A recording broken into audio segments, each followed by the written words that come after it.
With all the stuff going on with Russia and Ukraine, and all this talk about a new Cold War, I figured now might be a good time to revisit the Cold War, and no better place to start than the 35th President of the United States, John F. Kennedy.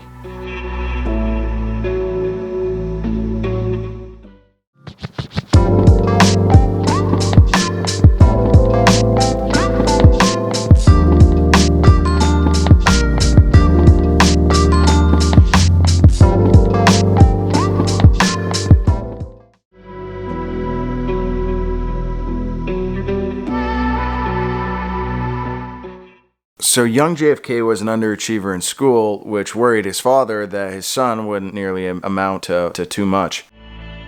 So this was JFK's desk during his early years in education.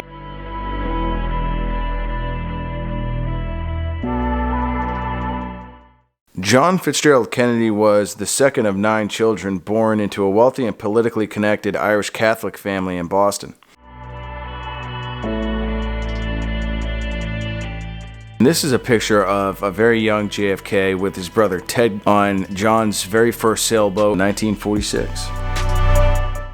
JFK was a journalist for a short amount of time following World War II, and he filed 17 stories, 300 words apiece, and at the end of his correspondent career, he said he rejected journalism simply because a reporter is reporting what happened, he is not making it happen.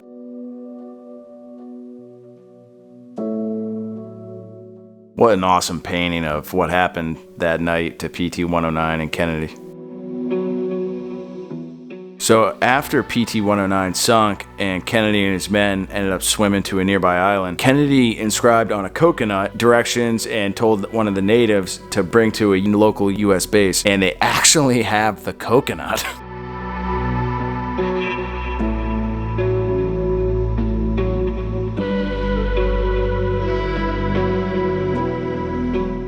So here is JFK's Purple Heart, as well as his Navy and Marine Corps medal.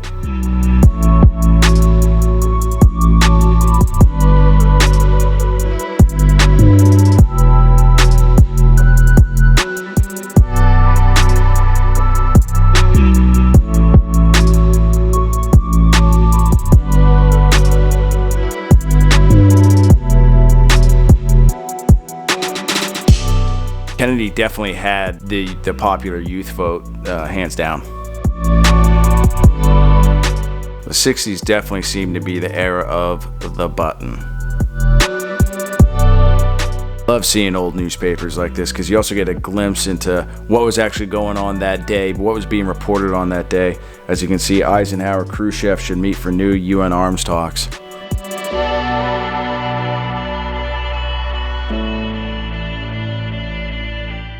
So this little exhibit here really kind of brings you into the 1960s decor with clocks and the stove and the old TV.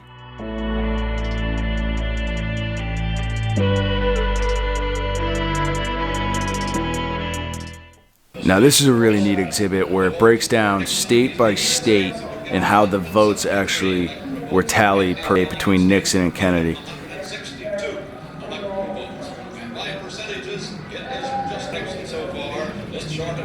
Of the vote for Kennedy.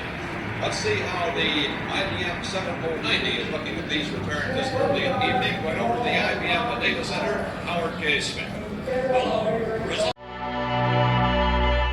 See, kids, back in the day, you could put in your 25 cents or 50 cents and actually buy a newspaper without having to talk to anybody. We need to revisit that.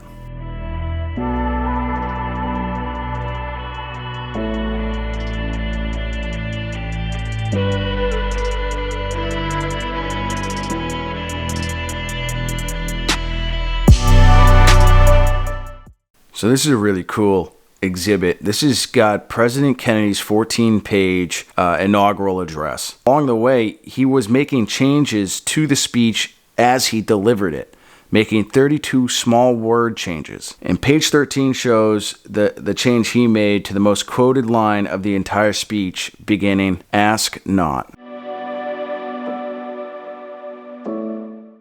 And of course, the Soviet Union had their hand in Berlin, had their hand in Cuba, had their hand in Vietnam, and Vietnam was another hotspot that Kennedy had to contend with, even as early as 62 and 63. What a great visual aid to see what he was beginning his presidency, the global tension that was really going on in the world at that time. So President Kennedy was the first president to conduct live televised press conferences. I wonder, presidents that followed Kennedy, how much they really regret him starting that tradition.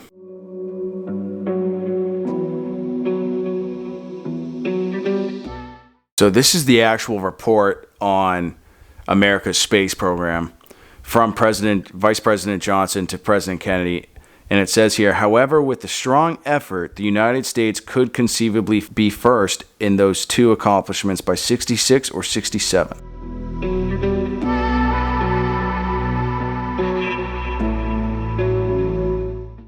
The exploration of space will go ahead, whether we join in it or not.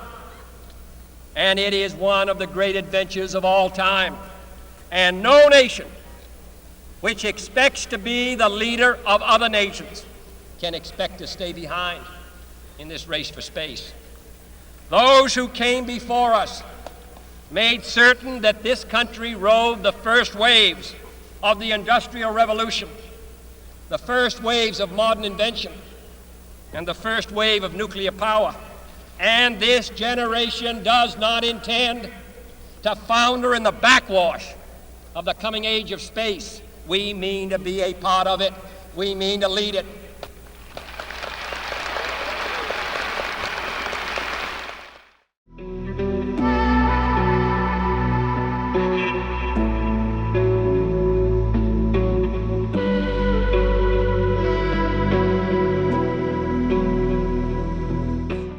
This is a picture of Mrs. Kennedy and Mrs. Khrushchev at a luncheon, and I can't even imagine how strained maybe the conversation was at that time.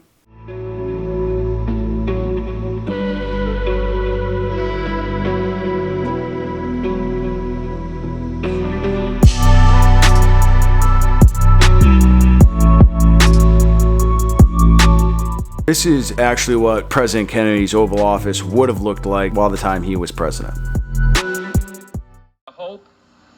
And build a better life for their children. Not merely peace for Americans, but peace for all men and women. Not merely peace in our time, but peace in all time. You can't just talk about President Kennedy without bringing up his younger brother, Bobby Kennedy, who was Attorney General for his older brother at the time he was president. And this is actually what Robert Kennedy's desk would have looked like. And a lot of these, the papers, the pictures, a lot of this stuff was at one point on the Attorney General's desk, which is pretty neat. You get a little glimpse into who Bobby was, too.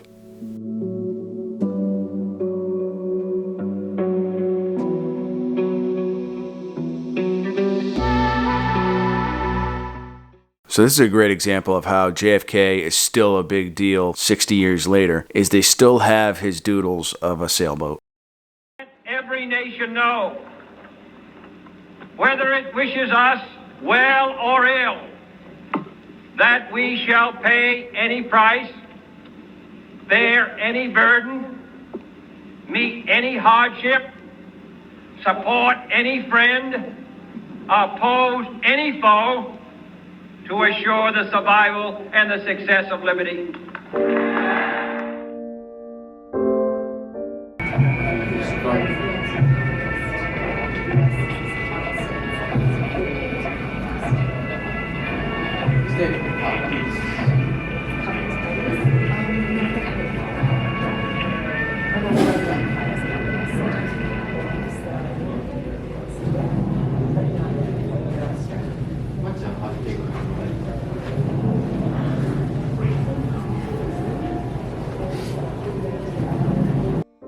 So obviously I'm not going to get too deep into JFK's assassination for obvious reasons.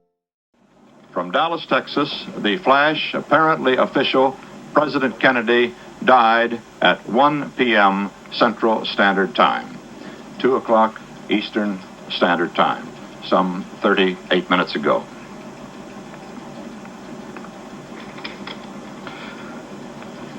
Vice President Lyndon Johnson has left the hospital in Dallas, but we do not know to where he has proceeded. Presumably, he will be taking the oath of office shortly and become the 36th President of the United States. So President Kennedy strongly believed that wars of the future would be heavily dependent upon guerrilla warfare tactics. So therefore, President Kennedy created the Green Berets, which not only had their debut in Vietnam, but continue to be a renowned fighting force for the U.S. today around the world.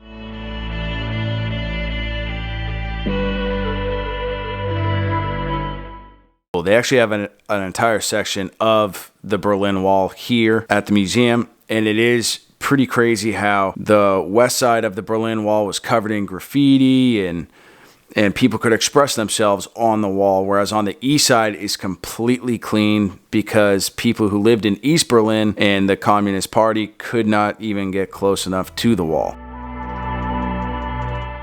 I only showed a mere fraction of the stuff that they have here at the Kennedy Library in Boston, Massachusetts. But if this piqued your interest and you're ever in the area of Boston, you got to make this a stop and set plenty of time aside for it because this place is so much bigger than I ever thought it was. But thanks for joining me on this week's episode of Running Down History, and I will see you guys next week at the same time, same day, same channel. Our problems are man-made, therefore they can be solved by man, and man can be as big as he wants. No problem of human destiny is beyond human beings. Man's reason and spirit have often solved the seemingly unsolvable, and we believe they can do it again. And if we cannot end now our differences, at least we can help make the world safe for diversity. For in the final analysis, our most basic common link is that we all inhabit this small planet. We all breathe the same air. We all cherish our children's futures. And we are all mortal.